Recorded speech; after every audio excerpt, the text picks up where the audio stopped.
meaning is snack time or break time. And so we have Haustus here at Saint Anselm Abbey every day at 3:30 in the afternoon, where you've been out working all day. We come together as a community, and we have a little just a coffee break, a little snack, and some conversation, and talk about how our day is going. It's something that I look forward to during my day when I'm here in the monastery. And we hope that we can give you some sort of a brief taste of what that is. So first, I'll start off by introducing myself. My name is Brother Francis McCarty. I'm a 2010 graduate of St. Anselm College. I entered the monastery in the summer of 2015. I've been here ever since. I just took solemn vows this past February, and that was when I made the vow to remain a monk of St. Anselm forever, for the rest of my life. And I am currently studying in seminary to be ordained a priest. I have thankfully 1 year left of that. And so I'm during the school year, I'm down in Boston during the week doing those studies. We are joined today by three of my confreres, Father Stephen Lawson, Father Bennett Phillips, and Brother Ignatius Membrino. So we'll turn it over, they're all together in one, so we'll turn it over to them and they can introduce themselves. And Patrice, can you unmuted? There we go. Hello, I guess, oh, here we go. There we go. I'll go first. I'm Father Stephen, class of 2008. So I'm an alum of the college. I grew up in Holyoke, Massachusetts, and came up here for college. I was a politics major. I then worked as a journalist for a little bit for a political website here in New Hampshire. I entered the monastery in 2010. I then took solemn vows in 2014, and then was ordained to the priesthood in 2017. And currently at the college, I work in the Office of Campus Ministry. I help organize a lot of the retreats we do and spiritual programming, the various liturgies that we do as well. And I also teach in the Freshman Humanities class that we have as well. Hello, I'm Father Bennett. I graduated in 1987. I know I look younger than I am.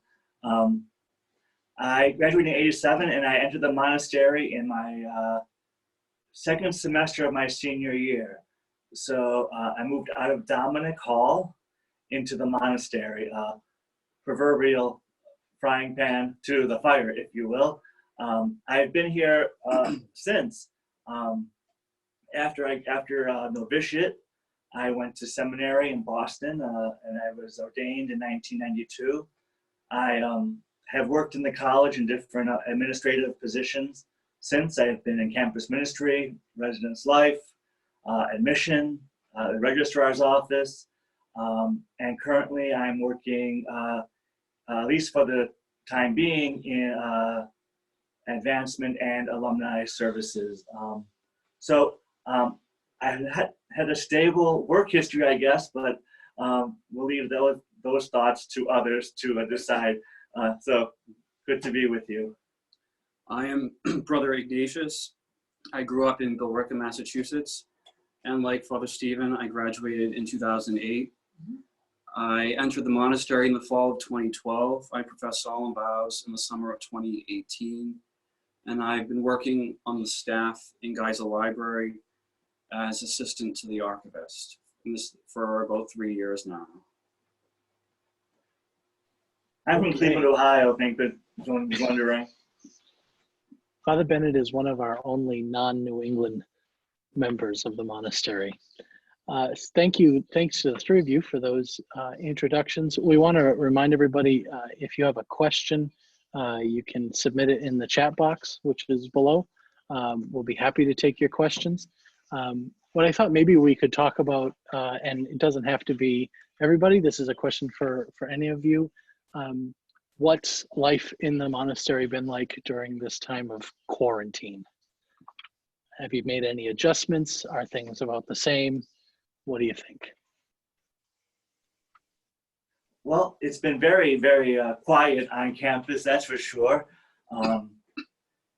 I guess I really haven't made too many adjustments, except going to lots of Zoom things. I never even used Zoom until middle of March. So that's been a difference. What's been nice is having everybody being home, because all the seminarians came back from their different places of study in mid-March, I guess. I've been keeping busy by working out in the cloister gardens. So it's really been since middle of March through this morning that I've been working in different areas of the monastery gardens and just keeping busy that way. You know, I guess if we're being honest, I say actually I quite like it on campus. So it's mid-March has been kind of a small paradise without people on campus. But you know, we miss our students and our staff and the staff and faculty. But at the same time, it's really nice not having to do programs at night. It's really been nice not. So on one hand, it's been kind of nice. Like Father Bennett, the first from March to early May, I was in a lot of different Zoom meetings every day and talking to students through Zoom and FaceTime and other kind of face-to-face technology kind of things, and teaching online as well. So that was a new experience as well. But I think for me, the two biggest things were, one, kind of having more time in my daily schedule to do things that I wanted to do.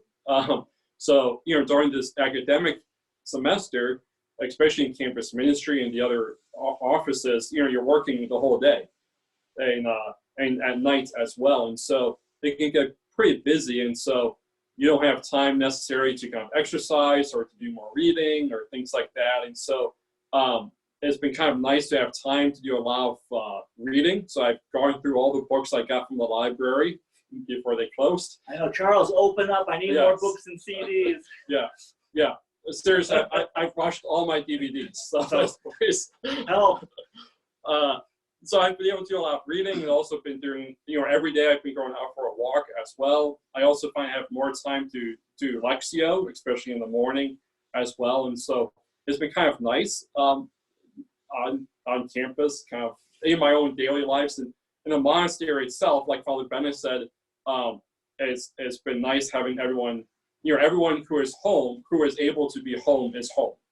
We have some monks who cannot come back for different reasons, and but everyone who's home, who can be home, is home. And so that also is very different from what we're usually used to as well. And we still have the monastic schedule, which gives us a routine every day. And I have a project in the monastery library to keep me busy. I do miss going over to the library each day and seeing the staff there, but I do have stay somewhat connected. I think too, what was interesting is when the quarantine kind of first started, there were all sorts of people offering tips on like what to do to not go crazy. And one of the things that I often heard was having a regular schedule. So keep your regular schedule. So if you're getting up to work, you go to work at 5 in the morning, then you should continue doing that, or you try to keep things as normal as possible. And so I think that's as monks, we're very fortunate that we had that daily schedule, that we have the daily schedule to kind of keep us going, so we don't kind of just lounge around in our sweats like I know many people are, and eating lots of junk food and things like that. Although I've been eating lots of junk food, but yeah, so the daily schedule really does help to kind of keep things going, kind of keeps you active. So speaking of junk food, we have one of our first questions. What kind of snack do you typically have during Haustus? Well, we are very, very fortunate that we have a wonderful cook and baker in the monastery. Big shout out to Lori and the crew in the kitchen. And they make delicious chocolate chip cookies. So chocolate chip cookies, a little bit of Skippy peanut butter or Jif peanut butter on top of them. A glass of milk is a great way to enjoy Haustus. That's my favorite. Yeah, cookies, peanut butter on crackers. Those are good. I usually have, when I go to Haustus, because my doctor said I have one Pepsi every day. So, so I have a Pepsi, and then I usually have an ice cream sandwich, but they recently got in the kitchen, they got these, I think it's because of the quarantine, I don't know, but they all of a sudden showed up in the kitchen, these ice cream sandwiches that are kind of like Klondike bars, but instead they have the The Oreos. yeah, they have like the Oreo cookie kind of shell on them, and those are very popular because they go very quickly. So especially in the summer when it's kind of warm out too. But so right now, yeah. So usually it's Pepsi and some sort of ice cream treat. And my doctor said that's okay. So if he's watching, Dr. Dupree, if he watches at some point, he said it was okay. So That's great. We have another food-related question. We have a tradition in the monastery that our wonderful staff in the kitchen works for us all week, and they work very hard, and we're very grateful for their work. And we give them Sunday night off. So on Sunday night in the monastery, we monks cook for ourselves. And so the question that we got in was, what's the go-to meal for you to prepare or to cook? I'll start. I say my go-to meal to prepare for the monks in the monastery is I make chicken pot pie, usually with some sort of accompanying soup or dessert or what have you. But if any of our confers want to answer that question as well. I think of the three here, Father Bennett is the only one who volunteers to cook. So, in fact, I'll be cooking this Sunday. I'll be making a meatloaf, and then my grandmother was a Southern Baptist, and she had this potato casserole that was used basically for every Southern Baptist funeral that we think she went to. Anyway, it was a covered dish type of thing. So I will make my grandmother's potato casserole. And then depending on what's at the market, what's available, some kind of vegetable, carrots or peas or beans or something like that. And then I don't really bake that much. So again, whichever kind of available in the market, I might pick up a pie or a cake or something like that. But we're going to have our meat, potatoes, and our vegetable and some sweets at the end. So, and if I get ambitious, or I'll make I make a really good spinach salad with fresh spinach, strawberries, blueberries, glazed pecans, and a lovely kind of a poppy seed dressing. So it's rather popular, if I do say so myself. very good. Very good. Yeah, I don't cook. Even when I go on vacation, for breakfast I have cereal. Lunch I have a bologna and cheese sandwich. And for dinner, I usually have Hot Pockets or frozen pizza. So, I order pizza. Yeah. Thank you, guys. That's great. So we want to remind you, if you want to submit a written question, you can submit it by using the chat feature. If any of you have a question you would like to speak out loud, I guess wave or something, and I'll try to call on you as best as I can. But I'll just turn to another question now. Question that I get all the time is, what are you reading?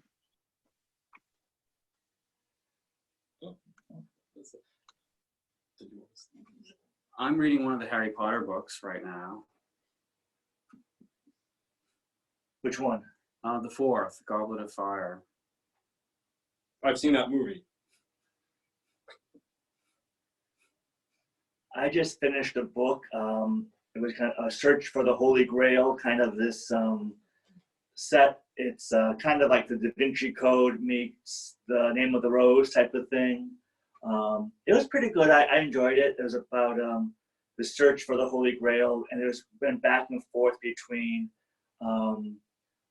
post Reformation England and the medieval England, post Reformation England, and then contemporary England. So it was kind of interesting to see that kind of the history play out in the novel. So I just finished that. And I just started a book called The Winter Soldier. So that's my latest on my reading list. Yeah, so for me, I've actually been going through the works of Flannery O'Connor. So I've been going through some of the books the library had about her and kind of her background and some of her theology that comes out in her works as well. And so I finished that, and I recently started a biography on Martin Luther that came out a couple of years ago by an author named Eric Matakis, who reread his book he did on Bonhoeffer. And so when I saw this book, I was kind of interested because the Bonhoeffer book was pretty good. And so it's an interesting read. So that's kind of what I'm doing for non-spiritual reading. I don't mind. I'll answer this question too. I am reading. I got 2 books going right now. I'm reading a book about. It's a Tom Clancy type of book. It's called The HMS Unseen by Patrick Robinson.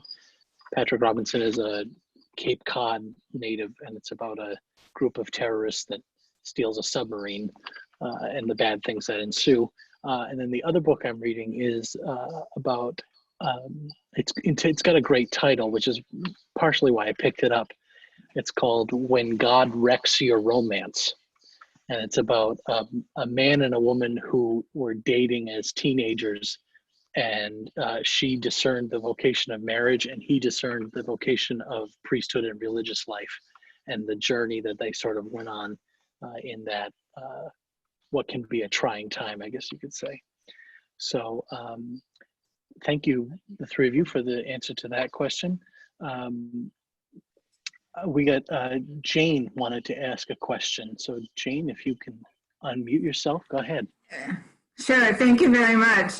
This is most enjoyable. And I have to tell you, I've been a Thomas Merton fan for many years, and I've read 3 of his books so far this summer. I'm fascinated with the Cistercian monastery life. And I just have, this is a serious question. This is not a chocolate chip cookie question. What differentiates one monastery from another in terms of the orders? Obviously, Saint Anselm is Benedictine. Thomas Merton was a Cistercian Trappist. I visited I didn't visit the monastery because you can't get into it, but the Carthusian monastery down in Massachusetts. What differentiates one order or monastery from another, given that the majority of them subscribe to the rule of Saint Benedict? Well, thank you, Jane. I think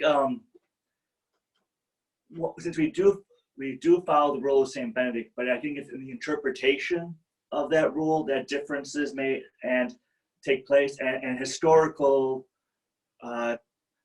influences and pressures that cause the order to be reformed, if you will.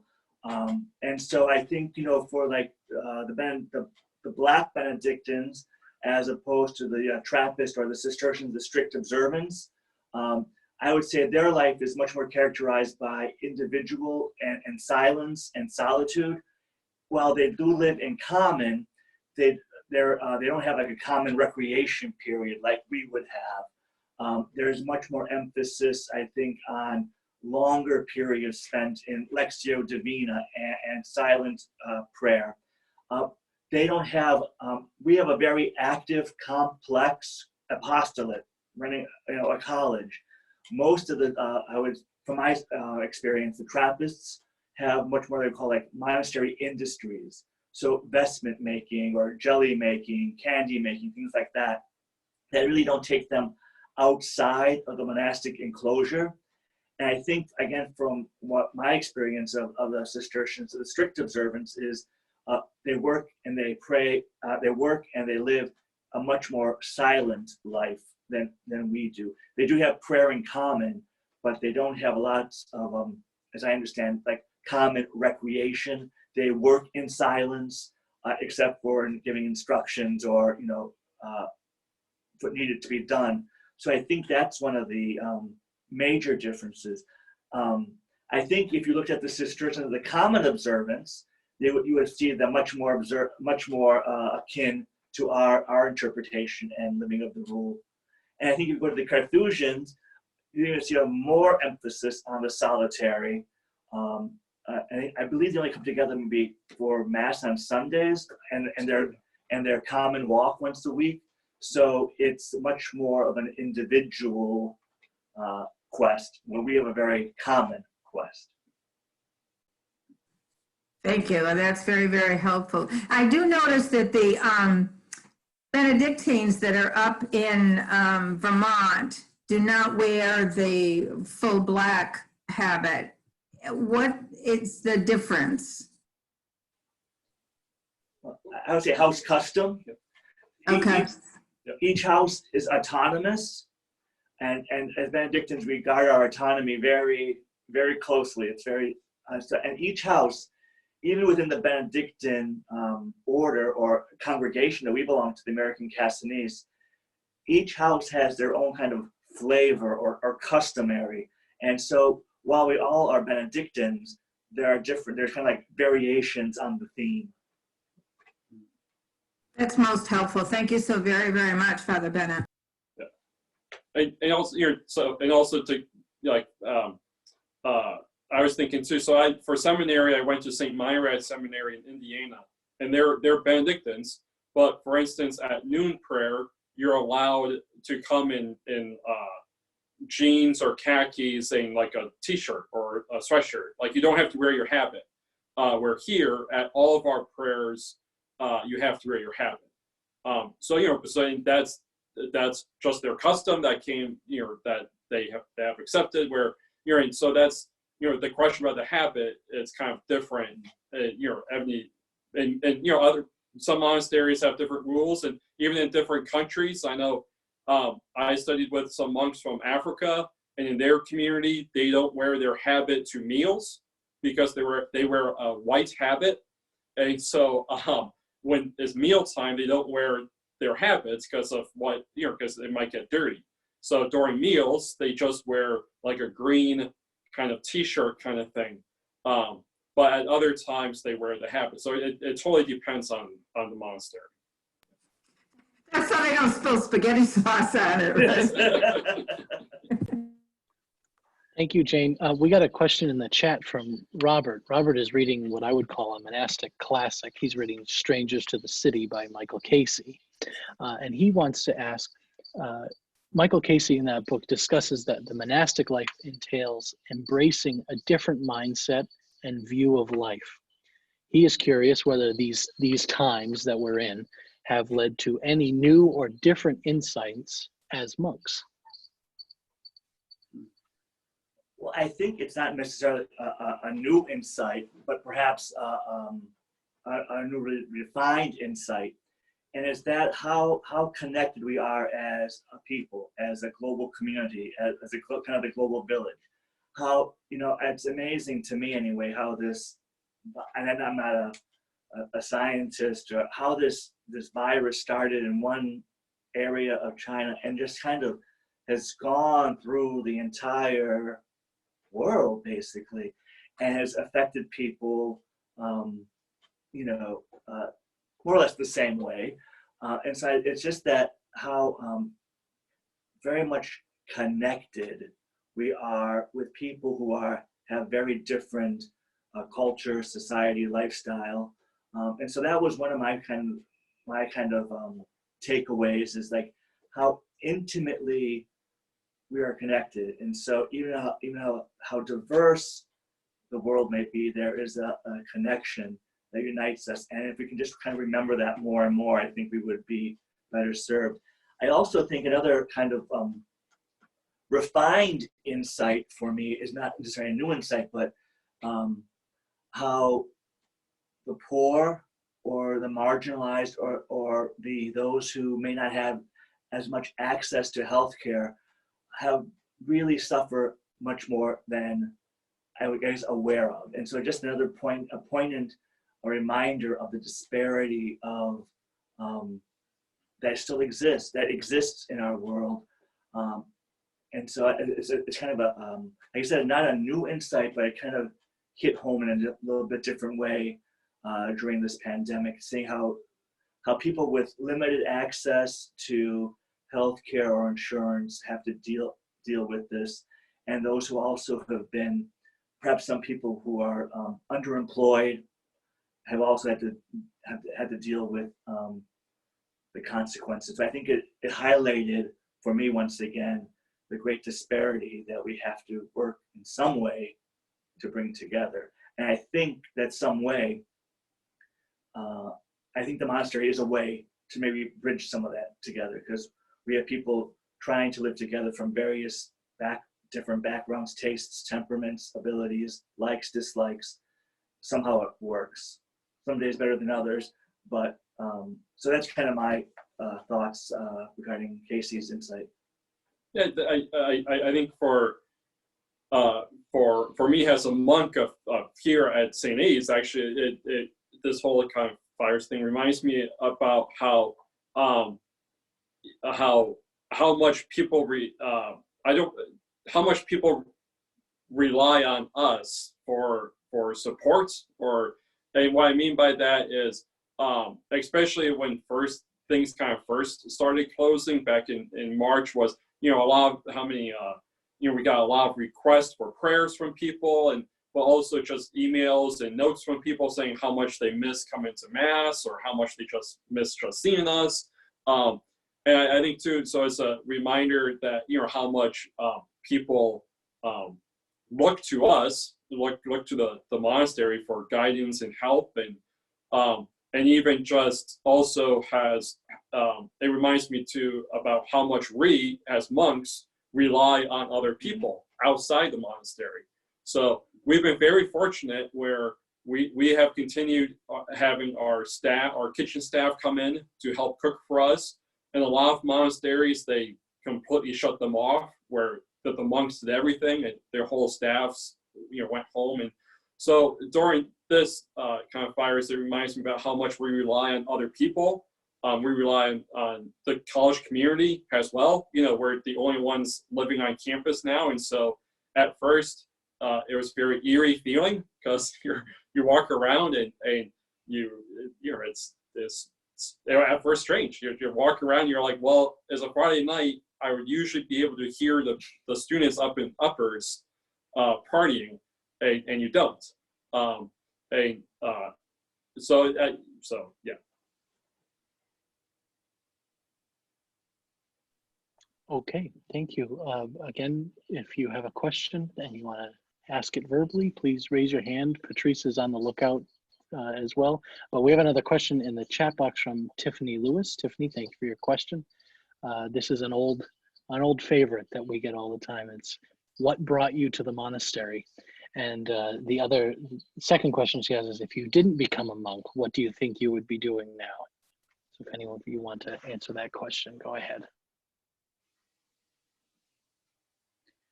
Oh, well, when I was in college, I discovered monasticism, and the liturgical life of the community was appealing to me. The stability, the community life. I went to a Benedictine high school in Cleveland, so I was introduced to Benedictine monasticism since a freshman year of high school. And it was a very eye-opening, moving experience to see this lifestyle lived. The monastery in Cleveland is a very, very, very different kind of environment. It's an inner city monastery. They've got 16 acres, most of its buildings and parking lots and fields and things, in a very densely populated neighborhood in Cleveland. And so it's a very different, the neighborhood has changed dramatically. When the monks in St. Andrews were originally Slovak. Now the neighborhood is primarily African American. And I went to I went there to schools, an all boys schools, about 400 boys in the school. And I must say that it was a much more diverse population. We're all boys, but there were a lot more African American and Puerto Rican students who attended with me. So I got to see that aspect of it, and living in these we were calling urban monks living in the city. I came out here to New Hampshire, and it was a very different experience of monasticism, and I really kind of fell in love with the community life, the rhythm, the liturgy. Those are things that kind of drew me in. If I wasn't a monk, I think I'd like to be a bartender. Well, I don't know how I follow up with that. Or a lounge singer. I don't know how to sing though. I think for me, yeah, I was introduced to the monastic life when I came here for college, and I remember coming when I was a freshman here. Actually, I came for a weekend retreat, my first semester here, and there was just something I liked about the schedule, about the daily life. But then really it was only, what really kind of tipped the scales, if you will, because during college I did regular college things. I dated people and went to parties and things like that. And so what really, the more I learned about the monastic life, and the more I came here for retreats and dinners, and the more I talked to the monks, and also during the college too, my time in colleges, I also grew deeper in my faith. So taking the different philosophy and theology classes, it makes you think about questions that I did not have to think about when I was going through CCD. And so things, what do you want out of life? What is God calling you? Those are all questions I was forced to kind of think about. And what then happened was, when I was a junior, Father Cecil, who I got to know from the Knights of Columbus on campus that I was a part of, Father Cecil, one day after one of our meetings, we were just talking, and he said, "Have you ever thought about becoming a monk?" And once someone puts that question in you, at first I just kind of dismissed it and said, "Okay, whatever." But it just kind of stayed with me. And so then I just got to the point after I graduated. I lived in Manchester and worked in Manchester, and still came over for retreats and meals and prayer. And so I just finally said, well, if I feel called to this life, you have to try it. You have to move in. You have to go for it. And so that's what I did. And if I wasn't a monk, so I was a journalist. I was working in kind of politics before, so I would probably be somehow doing that, or I'd probably be teaching. I was looking, before I entered, I was thinking about becoming a history teacher, and so I'd probably be a teacher. I'm gonna take a stab at this one too. Everything that attracted me to this community has been said: the community life, the life of prayer. But what really sort of sealed the deal for me was our work here at Saint Anselm. Before I entered, I was a high school teacher in a Catholic school, and so I was really drawn to religious life, but also drawn to a life working in Catholic education. And so if I wasn't in the monastery, I would probably still be a teacher. So, John, go ahead. Sorry, I'm going to have to leave in a few minutes to try to get my pastor into a vicariate Zoom meeting. But I want to thank all of you for being here and for the the insights you've given. I want to go back to the question of dinner on Sunday night and ask each of you, who is the best cook? And those of you who cook can, I'll say, other than yourself, who is the best cook? That's a controversial question. I am going to invoke my Fifth Amendment privilege. I guess I will say not a particular person, but a meal that I like is one of the monks will sometimes make a penne alla vodka dish, and so I really like that. And, we have a couple of monks who will make we eat a lot of pasta on Sundays. There's usually a lot of pasta, and so there's another monk who makes a very good bolognese sauce with the pasta. That's very, very good. So I'll leave that. I won't mention their names because I don't want to build them up. But those are certainly two dishes. When I see their names on the list, I'm like, oh, pretty good chance we'll have bolognese. So. Yeah, and the steak and cheese are good too. And I would say there's a number of us in the community who think we're the best cook. And we'll just leave it at that. Thank you. Thanks, John. Are there any other questions? Anybody like to ask a question? That being said, we want to thank you all for joining us for Haustus this afternoon. We're glad that you joined us, and we hope that you will join us again in the future. Patrice, do you have anything before we close out? I just wanted to thank everyone for joining us as well. And this is the first of our virtual reunion events this week. So tune in tomorrow and Thursday for other webinars, and then we'll have the Alumni Memorial Mass on Sunday. Thank you, everyone. Thank you, everyone. Thanks, Thanks, Patrice. Patrice. Thanks, everybody. Thank you so much. Thanks, Jane. Thanks, Jane. Bye-bye.